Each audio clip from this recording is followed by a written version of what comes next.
Astra Lost in Space is what I consider to be a textbook example that I would show someone who needed a series that understood the concept of keeping viewers engaged with fascinating questions and mysteries, but also perfectly wrapped up the package with a nice bow so everything would just come full circle, allowing for the viewers to simply walk out saying that's how it should always be done, rather than what viewers are used to saying, which is either, oh, they must have forgot to answer these questions, or, well, that answer was pretty dumb. When I first started watching Astra, I thought it might be fun. Space is a setting that surprisingly isn't used to its full potential that often, past a mecha here and there within the world of anime.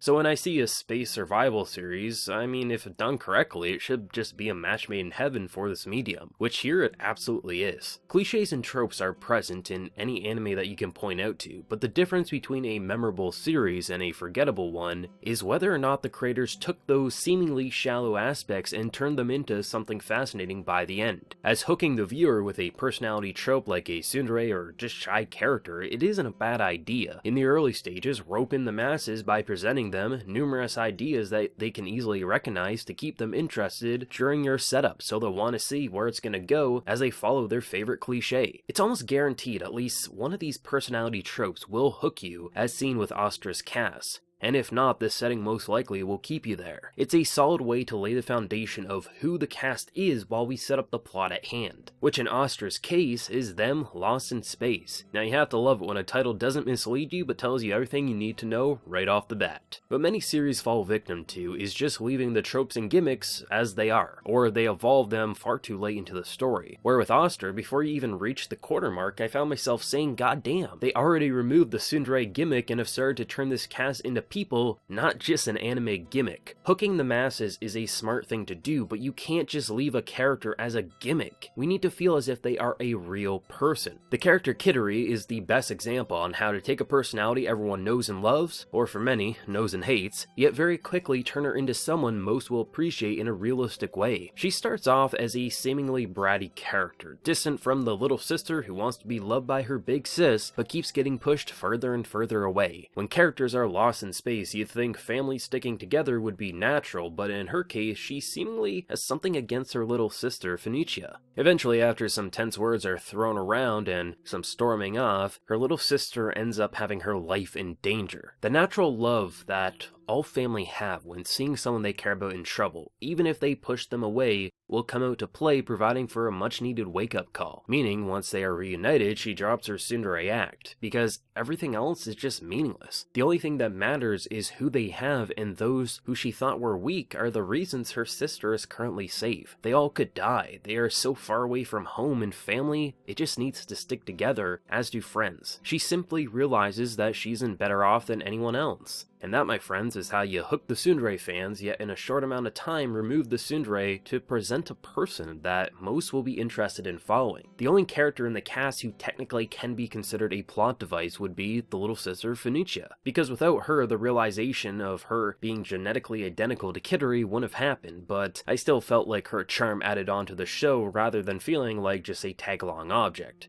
And hell, they even explain why a child gets to go on space camp by themselves when it's revealed what the parents were trying to hide, so I can't even fault her for being the reason things start to come uncovered, as she remains to be her own person in light of plot-centered areas surrounding her. I still laugh at Zack, who I thought would just be the emotionless, smart guy of the crew, but how he and Kittery decide to get married because, well, he thought they were always engaged, as when they were kids they agreed to it, is just so absurd and I adore it. As you'd probably think would just be this awkward romantic tension as a girl who likes a guy who probably would only love science, but in his own weird way, loved her back. With where this dialogue comes up is also just the perfect way to relieve tension, which is just an added bonus. To give a seemingly emotionless man human bonds such as actually loving someone while staying deadpan is the best part of the show to me. Without him, a lot of the technical needs couldn't have been met, but when he gets these human interactions, even if he might appear to be an alien with how he nonchalantly responds, it just further proves that this cast are their own person and not just the trope that they start off as. and thank the anime gods for this fact. A lot of the aspects I see criticized within any medium, generally the ideas aren't the issue, but rather the execution of said ideas are really the culprit for the oncoming train wreck that we see coming a mile away. Having a socially awkward and seemingly antisocial girl such as Yunha isn't really an issue, but if her reason of being this way is a simple and disposable line rather than an intriguing backstory of an abusive mother who taught her to think just so lowly of herself, you can really understand why many might want to initially push back against someone such as her. But with the proper execution, you think, wow, this girl really needed a crew such as this to help her heal from such an abusive family situation. You get to touch upon topics that rarely get explored in a tasteful manner, such as one of the characters being intersex, and how his father is someone that another character, Ugar, very much hates because of what he did to his brother. So he figures killing him is the best way to hurt him, the same way that he was hurt after this father took his brother's life, and staging it so he wouldn't be to blame. When he realizes that Luca is despised by his own father because of who he is, the revenge that drove a seemingly emo gun-loving kid allows her both of them to open up in a beautiful way that turns a hot-headed situation into one of the most memorable relationships within this cast. As a character who all their life was looked down upon for who they were, finally found a group who accepts him. With a man so burnt on revenge, gets to connect with people that turns murderous thoughts into ones wanting to honor his brother's life in a respectful way, to bring down corruption the exact same way his brother strived to do. The leader of the group, Kanta, had my first impressions thinking he was some shonen protagonist who would punch his way to victory, but quickly had a fairly intriguing backstory that really let me connect with his desire to become strong, so he can make sure he will always be able to protect others, unlike what happened in his past, driving a science-loving kid down his father's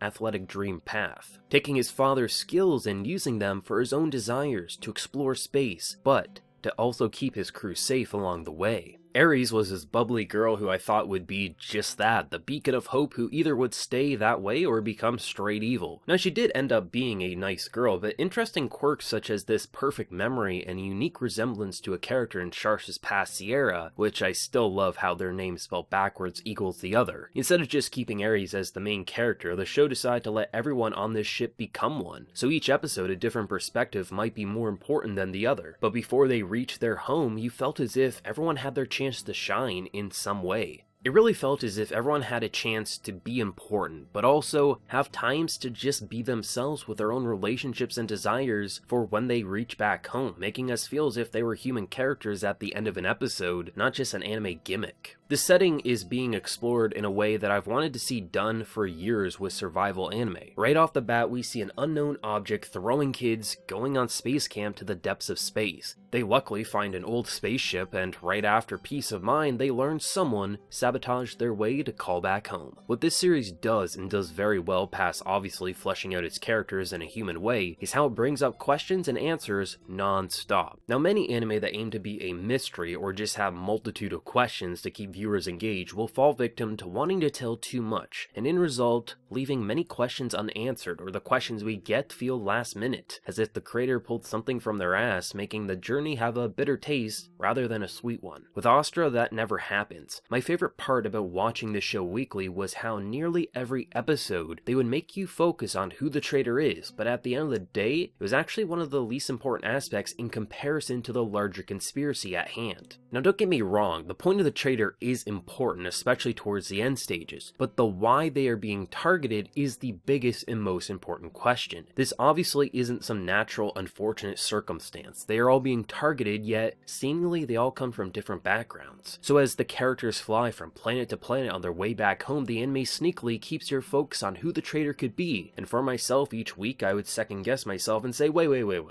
it's actually this person. To then, 7 days later, saying the exact same thing. In most series, I'd consider that an issue, a predictable format of, oh, let's make this person look shady, to then seem innocent by the end of the episode. But this is where my original statement comes into play. The traitor isn't all that important in the grand scheme of things. As many viewers watch, they will try to pick who among the characters is really trying to sabotage them, while the anime lays the foundation to the bigger story at hand. So when the cat is finally out of the bag and we learn that they're all clones and their family used this disaster as a way to hide their criminal acts, things just start to connect connect really naturally. You think back to, wait, why was there this object that sucked him into space? Oh, it just so happened to be a device that can create black holes at the press of a button, which is a form of technology that's been kept a secret as it's a way to transport humanity in large chunks over a short amount of time. Okay, well, why would one of their own try to hurt them? Well, turns out the traitor just so happens to be a clone of a king who was raised a lot differently than the rest of them, who doesn't think of himself the same way the others do. Okay, but why not kill them from an earlier point, we ask? Well, as a clone raised as a clone who starts to live with people who actually act like a human would, it's natural that the connections would unexpectedly be formed, and the desire to live would be there, with the best way to ensure your own survival is to wait until the very last planet to finish your mission, which for him was to get the clone of the princess back to the king.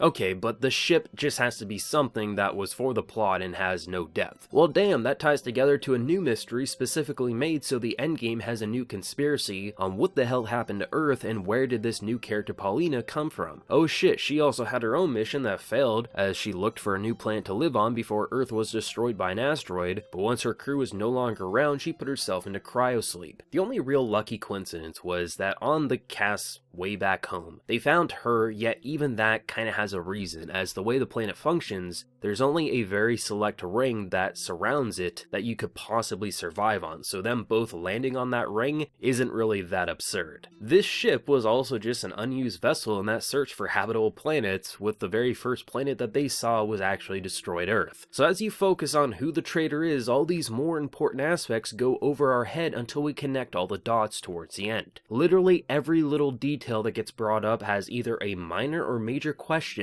that logically makes sense, and that's fantastic. Such as why the characters' parents were horrible to them. Most were raising them as vessels to extend their own life, the distance between them and why failure wasn't an option for their future body, or how they wanted their future selves to be nothing until they took it over and could receive all the praise for their own talents. Even questions such as why only one mother cared for her child, why all this weird phenomena occurred. This anime wanted each episode to have a hook, something to grip you and make you question why something was happening, but by the end of the series made sure to cover all its tracks. Not all at once, mind you, which is actually an issue you see quite a bit, where you'll see viewers exhausted at the endgame info dump, but every few episodes things clicked more and more, so that even before we reached Astra, their current home planet, a majority of questions were answered, and I was just left throwing my arms in disbelief that this series broke all the rules modern anime has been known for, and restoring my hope for more space anime being worthwhile in the future, as long as more takes notes from those that get it right, such as Astra. The series is rather short in comparison to many mangas, light novels, anime, basically everything we're used to nowadays. A 5-volume manga turned into a 12-episode anime series. That's rather short for a complete story we normally think. But what Astra proved was that many series need to take into consideration how long their series actually needs to run. Could you see Astra doubling or even tripling its length? Sure, there could have been more planets to visit, more threats, maybe even more questions, but you have to ask yourself, what purpose would that serve besides making it last longer? None. An issue I have with stories in general across any medium is that they rarely get the pacing correct. Either they run for too long or they don't run long enough. Astra is one of the few cases where I can point out to a 12-episode anime and say, this right here is the correct format. A one-season television anime that week by week brought up new ideas and made our minds race. That by the end made sure to tie everything together into a nice Christmas package that we got to open up months before Christmas even happened. Because it awards the viewer, makes us think episode by episode, and when things start to connect, we get this aha moment that just makes you immediately look back at past events and actions and say, god damn, they really planned ahead, while somehow keeping a large cast feeling important and well developed over such a short amount of time. Space is an incredibly underutilized setting for anime, with the few cases it's used for are generally for mecha battles and rarely for an adventure or survival series. We see it all the time with other mediums, but anime it feels as if it gets the short end of the stick. So to see a series designed to explore planets of all shapes and sizes with vast and unique wildlife and nature, with distinct obstacles they face on the quest to return back home, it makes me let out a sigh of relief thinking maybe not all hope is gone. The age of this cast is actually one that makes sense for this anime. Now, anyone who's seen at least a dozen series from the past 10 years will recognize the high school banter many of these characters share from reactions to dialogue. Typically, I'm not the biggest fan of sequences such as this, but knowing how old these characters are and the fact that the only thing keeping them sane during a life or death trip back home are the moments where they can all act their age when they are surrounded by friends, a roof over their head and food in their stomachs, I actually really appreciate these moments that might just look like a little simple anime scene, but actually aided to the plot far more than it hindered it. As when the dark punches roll our way, we had time to decompress, not allowing us to dodge the oncoming blow, which was always a blast to experience. When Paulina gets introduced, she's actually shocked to see kids having survived by themselves for so long, but once you see how strong of a connection they've started to form, you understand that those simple scenes are the exact reason they're still alive. The first episode is still the most memorable of this series for me, even though I do think there's stronger episodes by just looking at the narrative. But when I walked into this series, I expected a sea-level space show at best. Yet from the production of visuals that made me disoriented watching a girl helplessly float around in space, to the eeriness of how quiet everything around her was besides the static of a radio channel and muffled voices, it's the type of atmosphere I always hope to see in anime, especially one with modern production. The setup to this series started off with such a basic template of characters to quickly prove how wrong I was that by the time I walked into episode 1 I was dying to see more. So obviously by the time episode 12 concluded, I just thought to myself, that's how you craft a compelling anime, dammit, with nothing but positive thoughts rolling through me. There's a ton of phenomenal anime in 2019, but I honestly think Astra Lost in Space is at the very least top 10 of 2019 with its compelling storytelling, fantastic group of unique and well-developed characters, and a production that feels cinematic to capture the vast space that surrounds them. I'm just simply baffled by how amazing this series turned out, and I couldn't be more thrilled to see it succeed. Now hey, that's just my opinion though. If you have your own, be sure to let me know yours down in that comment section below. Remember to leave a like if you did enjoy, and be sure to subscribe if you haven't been new around here. Now lastly, there's my Patreon for those who want to go the extra mile and help support what I do around here even more, but that is if you so wish. So until next time everyone, please take care and have a good one.